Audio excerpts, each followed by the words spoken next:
नेहमी नेहमी तेच पालक खाऊन कंटाळा येतो, काहीतरी नवीन बनवायचं असतो. तर या पद्धतीने तुम्ही जर छोले पालक करताल तर सगळ्यांना नक्कीच आवडेल.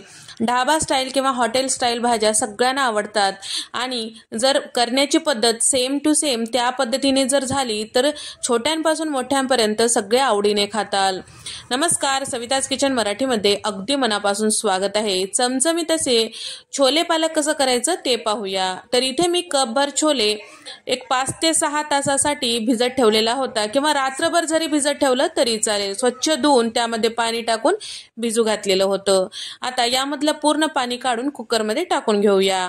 छोले उकडते वेळेस जर खडे मसाले टाकून उकडल्यास त्याचा स्वाद छान येतो. तर इथे मी 2 तमालपत्र, 2 हिरव्या वेलच्या, 1 चक्री फूल आणि 1 दालचिनीचा तुकडा यामध्ये टाकून घेतलेला आहे.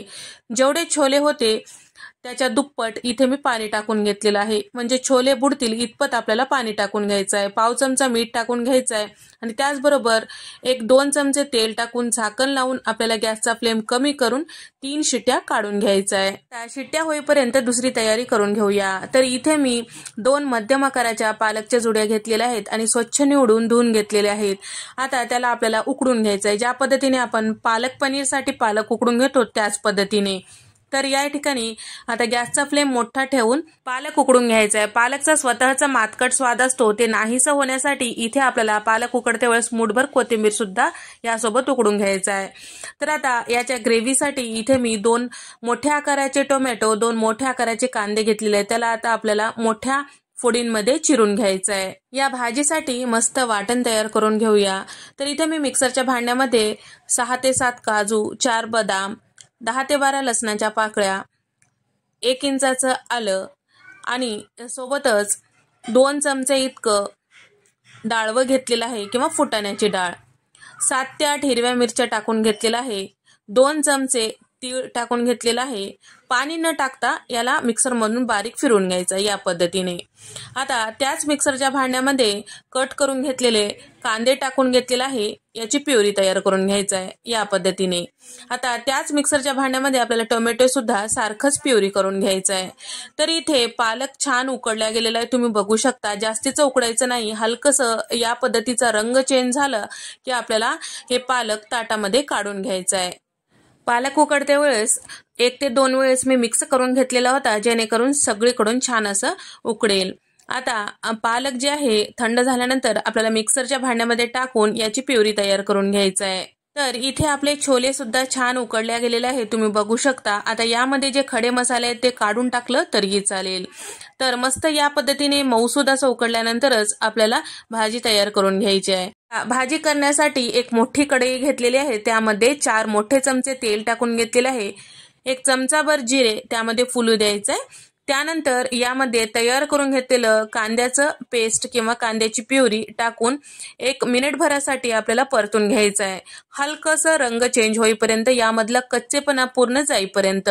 मिनिटभरानंतर कांद्याच्या प्युरीच्या बाजूला तेल सुटत आहे, तुम्ही बघू शकता. आता यावेळेस टाकायचं आहे टोमॅटोची प्युरी आणि त्याचबरोबर तयार करून घेतलेलं वाटण टाकून घ्यायचं आहे. 1 चमचाभर हळद, 1 चमचाभर धने पावडर, 1 चमचाभर काळा मसाला किंवा गरम मसाला.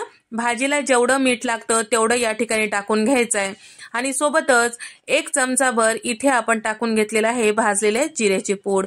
तर आता हे पावडर मसाले सगळं छान टोमॅटो आणि कांद्याच्या प्युरी सोबत परतून घ्यायचं आहे. तर या ठिकाणी गॅसचा फ्लेम कमीच ठेवायचा आहे. जेवढं छान हे सगळे पावडर मसाले आणि टोमॅटो आणि कांद्याची प्युरी परतताल तेवढं भाजीला छान अशी चव येते. आता हे सगळं परतून घेते वेळेस आपल्याला गॅसचा फ्लेम मध्यमच ठेवायचा आहे, मोठा करायचा नाही आणि 1-2 मिनिटं तरी हे सगळं छान परतून घ्यायचं आहे. 2 मिनिटानंतर जेव्हा या वाटणाच्या किंवा या ग्रेव्हीच्या बाजूला तेल सुटतो त्यावेळेस आपल्याला टाकायचं आहे पालकची प्युरी. तर पालकची प्युरी सुद्धा छान असं आपल्याला अर्ध्या मिनिटासाठी सतत परतून घ्यायचं आहे. त्याचबरोबर यामध्ये टाकायचं आहे छोले. तर उकडून घेतलेले छोले सगळं यामध्ये टाकून घ्यायचं आहे. सगळं छान मिक्स करून घेतल्यानंतर झाकण लावून 1 मिनिटभर आपल्याला वाफ काढून घ्यायची आहे, जेणेकरून सगळे मसाले वाटण व्यवस्थित मिक्स होतील. मिनिटभरानंतर या ठिकाणी सगळं छान व्यवस्थित मिक्स करून घ्यायचं आहे. आणखीन तुम्हाला या ठिकाणी पाणी टाकायचं असेल तर थोडंसं गरम पाणी टाकू शकता. तर छोले उकडते वेळेस पाणी पुरेसं होतं, त्यामुळे अगदी अर्धा कप इतकं पाणी मिक्सरच्या भांड्यामध्ये टाकून इथे टाकून घेतलेलं आहे.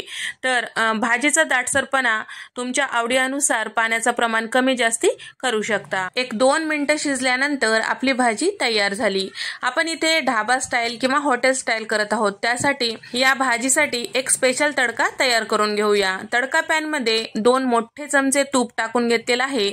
तूप छान वितळल्यानंतर यामध्ये टाकत आहे 10 ते 12 लसणाच्या पाकळ्या बारीक कट करून घेतलेल्या. थोडंसं लालसर होईपर्यंत आपल्याला तुपामध्ये परतून घ्यायचं आहे. तर या ठिकाणी थोडंसं लालसर हे लसण झालेलं आहे. आता यामध्ये टाकूया एक अर्धा चमचा बेडगी मिरची पावडर, जेणेकरून आपल्या भाजीला छान असा मस्त रंग दिसेल. आता सगळं छान व्यवस्थित मिक्स करून घेतल्यानंतर गरमागरम फोडणी या भाजीवर टाकूया. तर इथे तुम्ही बघू शकता मस्त ढाबा स्टाईल किंवा हॉटेल स्टाईल आपली भाजी तयार झालेली आहे. सर्व करते वेळेस या पद्धतीने थोडंसं लोणी किंवा बटर यावर टाकून घ्यायचं, मस्त दिसेल. तर तुम्हाला हा व्हिडिओ कसा वाटला नक्की कमेंट करून सांगा. व्हिडिओ आवडल्यास व्हिडिओला नक्की लाईक करा आणि त्यासोबत चॅनलला सबस्क्राईब करायला विसरू नका. अशाच मस्त चमचमीत रेसिपीजमध्ये भेट देऊया. तोपर्यंत नमस्कार, बाय.